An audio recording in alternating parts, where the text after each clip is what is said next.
Cockroach Janata party ఇప్పుడు దేశం అంతటా కూడా అది ఒక సెన్సేషన్ నడుస్తుంది. కాక్రోచ్ జనతా పార్టీ, కాక్రోచ్ అంటే బొద్దింక జనతా పార్టీ అని ఒక సెన్సేషన్ మొత్తం సోషల్ మీడియాలో ఒక విప్లవం లాగా వచ్చింది. ఏదైతే నేపాల్లో జెన్జీ ఉద్యమం వచ్చిందో అట్లనే జెన్జీ ఉద్యమానికి ఇది నాంది అని చెప్తా ఉన్నారు. అనుకున్నట్టుగానే దాదాపు కేవలం ఒక వారం 10 రోజుల లోపలనే ఆ సోషల్ మీడియా అకౌంట్లన్నింటిలో కూడా అందులో మెంబర్షిప్ తీసుకునే వాళ్ళలో, ఎందుకంటే వాళ్ళు ఒక వెబ్సైట్ పెట్టి మెంబర్షిప్ డ్రైవ్ చేస్తున్నారు. ఆ మెంబర్షిప్లో కావచ్చు, సోషల్ మీడియా అకౌంట్లో కావచ్చు, మిలియన్స్లో ఫాలోవర్స్ వస్తూ ఉన్నారు. సోషల్ మీడియా అకౌంట్లో అయితే ఇప్పుడు లార్జెస్ట్ పార్టీగా చెప్పుకుంటున్నటువంటి బీజేపీని మించిపోయి ఫాలోవర్స్ వచ్చి దాదాపు 14 మిలియన్స్ దాటిపోయారు విత్ ఇన్ షార్ట్ పీరియడ్లో. సో మరి ఎందుకు కొత్త పార్టీ రావాల్సి వచ్చింది? ఎందుకు ఈ కాక్రోచ్ జనతా పార్టీ అనే ఎందుకు పెట్టాల్సి వచ్చింది? ఈ కాక్రోచ్ ఈ వ్యవహారం అంతా ఏంటి అంటే, కొద్ది రోజుల క్రితం మన సుప్రీంకోర్టు చీఫ్ జస్టిస్ ఎవరైతే ఉన్నారో సూర్యకాంత్, ఆయన ఒక మాట అంటాడు. ఒక కేసు విచారణ సందర్భంగా యువకులంతా కూడా, ఈ నిరుద్యోగులంతా కూడా బొద్దింకల్లాగా తయారవుతున్నారు. వ్యవస్థల్లో కొందరు సోషల్ మీడియాలో విమర్శిస్తున్నారు, కొందరు మీడియా అని చెప్పి విమర్శిస్తున్నారు. ఇదంతా వీళ్ళు సమాజాన్ని, సొసైటీని అంతా కూడా ఇబ్బంది పెడుతున్నారు అన్నట్టుగా ఆయన మాట్లాడింది. అంటే నిరుద్యోగులు, యువత అంతా కూడా బొద్దింకల్లాగా తయారయ్యారు అనే ఉద్దేశంతో ఆయన అట్లా మాట్లాడారు. చీఫ్ జస్టిస్ ఆఫ్ ఇండియా అని అట్లా మాట్లాడేసరికి ఈ కాక్రోచ్ జనతా పార్టీ అనే అంశం తెరపైకి వచ్చింది. ఈ కాక్రోచ్ అనే పదం వచ్చింది. యాక్చువల్గా ఆయన వాడింది నెగిటివ్ సెన్స్లో. సుప్రీంకోర్టు చీఫ్ జస్టిస్ ఆ పదాన్ని వాడింది నెగిటివ్ సెన్స్లో. వీళ్ళు బొద్దింకల్లాగా తయారై వ్యవస్థలను ఇబ్బంది పెడుతున్నారు, అన్నింటినీ క్వశ్చన్ చేస్తున్నారు యాంగిల్లో అని మాట్లాడింది. కాకపోతే ఈ కాక్రోచ్ అనే పదానికి, కాక్రోచ్ అనే జీవి చాలా విభిన్నమైన జీవి. ఎటువంటి వాతావరణ పరిస్థితుల్లోనైనా బతుకుతుంది. ఎటువంటి వాతావరణ పరిస్థితుల్లోనే కాదు, దాని తల తీసేసినా కూడా, అంటే తల కట్ చేసేసినా కూడా కొన్ని వారాల పాటు జీవిస్తుంది. ఎందుకంటే ఆ చనిపోవడం కూడా అది కేవలం ఆహారం లేకపోవడం వల్ల చనిపోతుంది. తల అంటే నోటితో ఆహారం తీసుకుంటుంది కాబట్టి, ఆ తల తీసేసినాం కాబట్టి అది ఆహారం అందక చనిపోతుంది. కానీ శ్వాస తీసుకుంటుంది. తల లేకున్నా కూడా అది శరీరం పైన వివిధ భాగాల్లో ఉన్నటువంటి సూక్ష్మమైనటువంటి రంధ్రాలు ఉంటాయి దాని ద్వారా అది శ్వాస తీసుకొని కొన్ని వారాల పాటు అట్లనే బతుకుతుంది, తల లేకున్నా కూడా.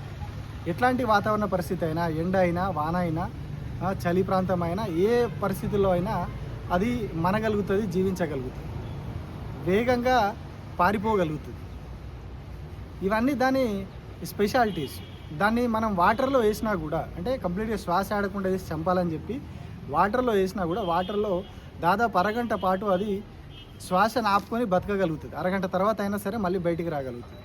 అంటే ఇట్లా ఒక ప్రతికూల వాతావరణ పరిస్థితులను, ఒక ప్రతికూలతను తట్టుకొని తనను తాను ఒక జవసత్వాలు కూడగట్టుకొని ఒక శక్తిగా ఎదిగేటువంటి సత్తా ఉన్నది బొద్దింక. మనం బొద్దింక అంటే ఏదో చాలా నీచమైన దాని లెక్క చూస్తాం. కానీ బొద్దింక దాని జీవన పరిస్థితులను, దాని జీవన సైకిల్ని మనం పరిశీలించినప్పుడు దానిలో ఇంత స్ట్రెంగ్త్ ఉన్నది. అదొక స్ట్రెంగ్త్ తోటి కూడినటువంటిది. ఎట్లాంటి ఇబ్బందులు వచ్చినా కూడా ఎదుర్కొని నిలబడేటువంటి తత్వం ఉన్నటువంటిది బొద్దింక. సో మన చీఫ్ జస్టిస్ ఆఫ్ ఇండియా దాన్ని ఒక నెగిటివ్ సెన్స్లోనే నీచమైన ఉచ్చారణ, నీచమైన సందర్భాన్ని సూచించే దాంతోనే ఆయన మాట్లాడాడు. కానీ దాన్నే ఒక శక్తిగా కూడగట్టుకొని ఇప్పుడు ఒక కొత్త శక్తి దేశంలో ముందుకెళ్తూ ఉన్నది. మరి ఎందుకు ఈ శక్తి అవసరమా ఇప్పుడు దేశంలో అంటే 100% అవసరం.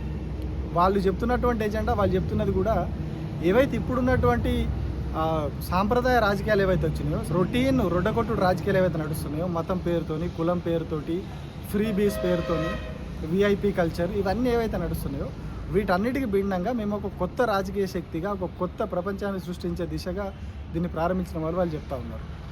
అట్లాంటిదే ఇప్పుడు కావాల్సింది కూడా దేశానికి. ఇప్పుడు మన దేశంలో పరిస్థితి చూస్తూ ఉన్నాం. ఒక పార్టీ కంప్లీట్గా 2 మతాల మధ్యలో విభేదాలు రెచ్చగొడుతుంది, మేము అధికారంలోకి వస్తే ఈ మతం వాళ్ళని లేకుండా చేస్తామని చెప్పేసి ఇప్పుడు మనం వెస్ట్ బెంగాల్లో చూస్తూ ఉన్నాం పరిస్థితి. అక్కడ ఒక వర్గం ఎంత ఇబ్బందులు పడుతూ ఉన్నదో, ఒక వర్గం మీద ఎట్లాంటి ప్రెషర్ ఉన్నదో, అక్కడి ప్రభుత్వం ఎట్లాంటి నిర్ణయాలు వెల్లడిస్తున్నదో మనం చూస్తూ ఉన్నాం. సో దేశవ్యాప్తంగా అదే పరిస్థితి ఉన్నది. ఒక మతాన్ని కంప్లీట్గా సపరేట్ చేసి ఒక మతాన్ని చేయడం, ఇంకొక పార్టీ ఇంకొక మతం వెంటబడడం, ఇట్లా కులాలు, మతాలు ఎంతసేపు ఇదే గొడవ నడుస్తుంది తప్పితే ప్రజల సమస్యలు, ప్రజలకు కనీస అవసరాలు తీర్చే రకంగా, కనీస అవసరాలు వాళ్ళ దిక్కు ఆలోచించే రకంగా ఇక్కడ కూడా ప్రభుత్వాలు పనిచేస్తలేవు అనేది సుస్పష్టం. అది రాష్ట్ర ప్రభుత్వాలైనా, కేంద్ర ప్రభుత్వాలైనా. సమస్యని పూర్తిగా తొలగించి, పేదరికాన్ని తొలగించి, ప్రజలకు అక్కడికి వచ్చే పనులు చేసే రకంగా ఎవరు కూడా ఆలోచిస్తలేరు. సో ఇట్లాంటి తరుణంలో రోజుకి రూపాయి విలువ పడిపోయి, భారతదేశ ఆర్థిక వ్యవస్థ కూనారిల్లిపోయి, మనకు ఏది కొనాలన్నా ఇప్పుడు అడ్డగోలు రేట్లు పెరిగిపోయి, ఇప్పుడు డాలర్ తోటి 2-3 రోజులు అయితే 100 రూపీస్ వచ్చేస్తుంది మారకం విలువ. రూపాయి డాలర్ మారకం విలువ 100 రూపాయలకు వస్తుంది. ఒకప్పుడు 40-50 రూపాయలు ఉన్నప్పుడే గుజరాత్ ముఖ్యమంత్రిగా ఉన్నప్పుడు నరేంద్ర మోడీ ఏం జరుగుతుంది, ఇది ఏం చేస్తున్నది కేంద్రంలో ఉన్న ప్రభుత్వం అని తిట్టిరు. కానీ ఇప్పుడు అదే డాలర్ని కేవలం 12 ఏళ్లలో 100 రూపాయల దాకా పట్టుకుపోయారు. దశాబ్దాల పాటు కాంగ్రెస్ పరిపాలించినప్పుడు 50 రూపాయల దాకానే కన్నా వచ్చింది, 50-58 రూపాయల దాకా అట్లా వచ్చింది. ఇప్పుడు కేవలం 12 ఏళ్ల కాలంలో దీన్ని 100 రూపాయల దాకా తీసుకుపోతున్నారు నరేంద్ర మోడీ. సో ఇవన్నీ కూడా దేశ ఆర్థిక వ్యవస్థను ఇంకా ఇబ్బంది పాలు చేస్తాయి, దేశ ప్రజల కొనుగోలు శక్తిని దెబ్బతీస్తాయి. ఇప్పుడు మనం ఏ వస్తువు కొనాలన్నా బియ్యం కానీ ప్రతి దాని మీద దాని ఇంపాక్ట్ పడుతుంది. ఎందుకంటే ఇంధన రేట్లు పెరుగుతున్నాయి, పెట్రోల్ డీజిల్ రేట్లు పెరిగినాయి అంటే దాని ఇంపాక్ట్ ప్రతి వస్తువు మీద పడుతుంది. మనం కొనే బియ్యం మీద, పప్పు మీద, నూనె మీద, అన్నిటి మీద దాని మీద పడుతుంది. ఎందుకంటే రవాణా ఛార్జెస్ పెరుగుతాయి, దాని ట్రాన్స్పోర్టేషన్ ఛార్జెస్ పెరుగుతాయి కాబట్టి దాని భారం పడుతుంది, అది మన మీద పడుతుంది. ఇప్పుడు ఇట్లా ప్రతిదీ కూడా ప్రతి చిన్న పేదవాడి మీద ఇబ్బంది పడుతుంది, ప్రతి చిన్న అంశం కూడా పేదవాడి మీద చాలా ప్రభావం చూపిస్తుంది, భారం పడుతుంది. కానీ ఇప్పుడు ఉన్నటువంటి పార్టీలు ఎక్కడ కూడా వాటిని అడ్రస్ చేస్తారు. ఎంతసేపు కుల రాజకీయాలు, మత రాజకీయాలు, కేవలం ఎలక్షన్లో ఓట్లు వేయించుకోవడానికి, పబ్బం గడుపుకోవడానికి వాడుతున్నారు తప్ప ఇక్కడ కూడా ప్రజల సమస్యలను అడ్రస్ చేస్తలేరు. సో ఇట్లాంటి తరుణంలో ప్రజలందరూ కూడా మరీ ముఖ్యంగా యువత సోషల్ మీడియాలో క్వశ్చన్ చేస్తున్నారు, జర్నలిస్టులుగా క్వశ్చన్ చేస్తూ ఉన్నారు.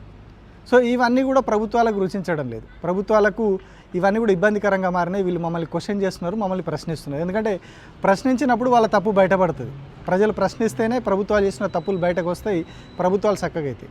కానీ ఇప్పుడు ఆ ప్రశ్నించడం వాళ్ళకి నచ్చుతలేదు కాబట్టి ఇట్లాంటి మాటలు మాట్లాడుతూ ఉన్నారు. సో యువత అంతా కూడా ఏదో నిర్వీర్యం అయిపోయింది, ఏదో తప్పు చేస్తూ ఉంది అన్నట్టుగా ఏదైతే చీఫ్ జస్టిస్ ఆఫ్ ఇండియా మాట్లాడారో దానికి కౌంటర్గా ఇప్పుడు కేవలం 2 వారాలు కూడా పూర్తిగా కాలేదు, అప్పుడే ఒక ప్రభంజనం లాగా దూసుకుపోతూ ఉన్నది కాక్రోచ్ జనతా పార్టీ. సో మరి నిజంగానే వాళ్ళు ఫుల్ టైం పాలిటిక్స్లోకి వస్తారా, ఏం చేస్తారు అనేది ఫ్యూచర్. కాకపోతే ప్రజల్లో ఉన్నటువంటి అభిప్రాయము, దేశంలో ఉన్నటువంటి దేశ ప్రజల మూడు ఎట్లా ఉన్నది ఇప్పుడున్న పార్టీల మీద, వాళ్ళు కొత్తగా ఏం కోరుకుంటున్నారు, ఇప్పుడున్నటువంటి ఏదైతే రొడ్డగొట్టుడు రాజకీయాలు, కులమత రాజకీయాలు ఏవైతే నడుస్తున్నాయో వాటిని యువత కోరుకుంటున్నారా, లేకపోతే వాటిని తీసి బంగాళాఖాతంలో పడేయాలని చెప్తున్నారా అనేది క్లియర్ కట్ మెసేజ్ ఇస్తూ ఉన్నారు. కొంతమంది పార్టీలకు అఫిలియేట్గా వాళ్ళు చేసే రాజకీయాలు మేమే గొప్ప చేసేది, మేము మత రాజకీయాలు చేయడమే గొప్ప అనగోలు, ఇంకో మతానికి అది చేయడం గొప్ప అనగోలు, ఇంకో పేరుతోటి, ఇంకో కులం పేరుతోటి రాజకీయాలు చేస్తున్నారు. సో అందులో కొందరు వాళ్ళకి అఫిలియేట్ ఉన్న వాళ్ళు ఉండవచ్చు కాకపోతే ఓవరాల్గా యూత్ మూడ్ అయితే దేశంలో ఖచ్చితంగా ఒక మార్పు రావాలి. ఈ పార్టీలన్నీ పోయి, ఈ పాలిటిక్స్ అన్నీ పోయి ఒక కొత్త రకం రాజకీయాలు దేశంలో రావాలి, దేశ అభివృద్ధి కావాలి, దేశ యువత భవిష్యత్తు బాగుపడాలి అని అంటే ఖచ్చితంగా ఇట్లాంటి ఒక మార్పు కావాలని చెప్పే ఉద్దేశాన్ని, ఆ సందేశాన్ని ప్రపంచానికి ఇవ్వడానికి ఇవాళ జరుగుతున్నటువంటి ఈ ఉద్యమం, జెన్జీ ఉద్యమం ఏదైతే ఉన్నదో ఇది ఒక రోడ్ మ్యాప్ లాగా కనిపిస్తూ ఉన్నది. ఫ్యూచర్లో నిజంగానే వీళ్ళు మరి ఫుల్ టైం పాలిటిక్స్లోకి వచ్చి పోటీ చేసినప్పుడు ప్రజల నుంచి రెస్పాన్స్ ఎట్లా ఉంటుందో అది తర్వాత విషయం. కాకపోతే ఇది క్లియర్ కట్గా దేశ యువత మూడ్ని అయితే ప్రపంచానికి చూపిస్తూ ఉన్నది. భారతదేశ యువత మార్పు కోరుకుంటున్నది.